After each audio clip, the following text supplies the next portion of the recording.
পদ্মফুলেও vote দেওয়া যাবে না। যদি ভোট গন্ডগোল হয়েছে তাহলে ভোট দেওয়ার দরকার নাই। বাড়িতে আমি রসগোল্লা ছানা ভরা পাঠিয়ে দেবো।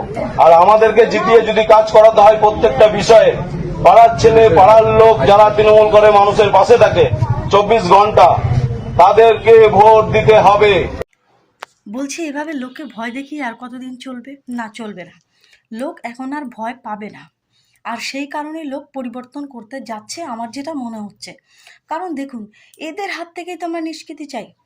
ভোট কে কাকে দেবে? আপনি প্রার্থী, আপনি দাঁড়িয়েছেন, আপনি আপনার দলের হয়ে 100 বার প্রচার করুন যে আমাদেরকে ভোট দিন, বলতেই পারেন। কিন্তু জনগণ কাকে ভোট দেবে, সে কাকে ভোট দেবে না দেবে সেটা তার, আপনি বলতে পারেন যে হ্যাঁ ভোটটা কিন্তু দিতে যাবেন, অবশ্যই ভোট দেবেন, এই কথাটা আপনি বলতে পারেন। কিন্তু আপনি বলতে পারেন না যে আপনি আমাকেই ভোট দেবেন, অন্য কাউকে ভোট দেওয়া যাবে না। তবে কিন্তু এটা ওটা এই শাসানি এই ধমকানি এগুলো আর কতদিন চলবে আমাদের রাজ্যে? এসবই বন্ধ করার জন্যই সাধারণ মানুষ পরিবর্তন চায়। বলছে ভোট দিতে যাওয়ার দরকারই নেই, এনার ভোট, এই বাড়ির লোকের ভোট নাকি এ দিয়ে দিবে।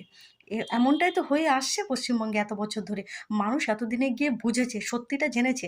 আর এই ভিডিওগুলোর মাধ্যমে না আরও সঠিকভাবে এদের চরিত্রগুলো বোঝা যাচ্ছে। আপনারা দেখুন ভালো করে আর বুঝুন কেন লোক বিরোধ করছে, তার কারণই এটা।